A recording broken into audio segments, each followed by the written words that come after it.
नवीन घडामोडी पाहण्यासाठी आपल्या बारामती झटका या यूट्यूब चॅनलला सबस्क्राईब करा व बेल आयकॉन दाबा, म्हणजे ताज्या घडामोडी आपणापर्यंत पोहोचतील. अकलूज येथे अकलूज नगर परिषद सार्वत्रिक निवडणूक 2025ची भाजपा महायुतीच्या प्रचारार्थ सांगता सभा संपन्न झाली.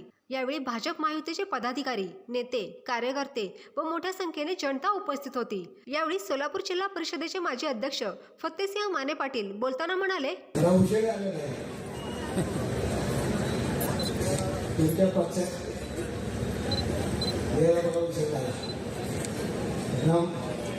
बरेच वेळा सांगितलं होतं मला की तुम्ही प्रवेश करा, म्हणजे आम्हाला दवाखाली जात होतो, त्यामुळे आम्हाला प्रवेश करता आला.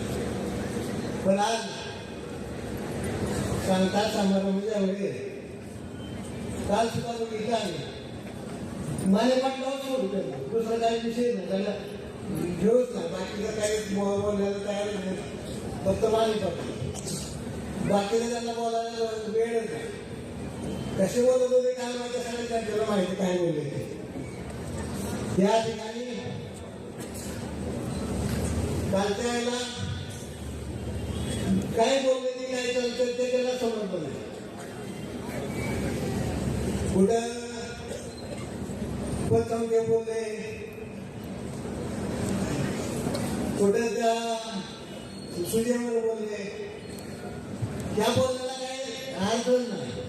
पतंगा कोणी बोलवल्या, पतंगाची सुरुवात कोणी केली. आणि या ठिकाणी जो आपण बघितलं, भारतीय वेळापूरचे आमदार ज्याने प्रकाश पाटलांनी पहिल्यांदा मदत केली होती. आम्ही नको म्हणत असताना ती नको म्हणायचं, आम्ही म्हणायचं आपल्याला पवन साहेबांनी सांगितलं. आणि तर प्रकाश पाटील तुमचंच बरोबर होतं, आम्हाला समजलं नाही त्यावेळेस समजलं नाही, तुम्ही केलंही बरोबर केलं. त्या ठिकाणी आम्हाला काल बोललं ना, माझ्यावर बोलणं झालं, डबा म्हणले काय म्हणले. अरे डबा म्हणजे काय, कसं काय डबा पाहता नाही, डबा आहे ते दणकट डबा हे सगळ्याला पुरून उरलेला. आणि बरोबर असल्यामुळं आम्ही काय गावतो, राम सातपुतेने आम्हाला मुंबईला नेले. 17, 20, 25 वर्षाला आपण बघायला मिळालं नाही मुंबई. कुणाची ओळख करता आली नाही, कुठल्या अधिकारी ओळख नाही, कुठल्या मंत्र्यांनी ओळख नाही.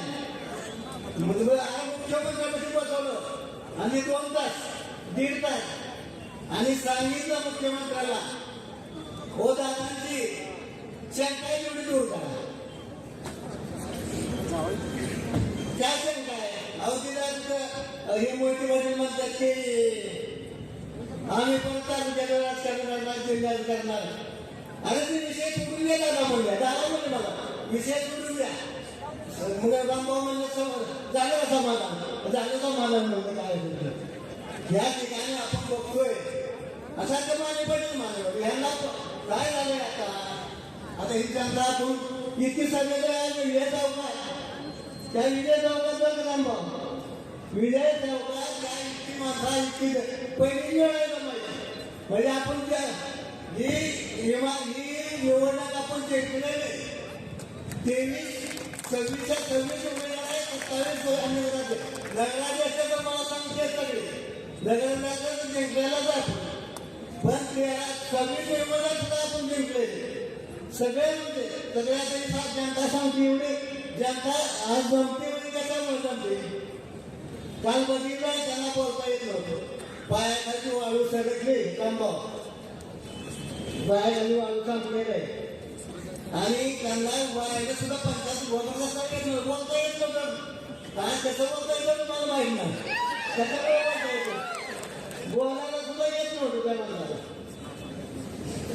त्या ठिकाणी मला बोलण्याची संधी दिली आणि पुढं मुख्यमंत्र्यांचं बोलणार नाही, त्यामुळे मी माझं भाषण संपवतो.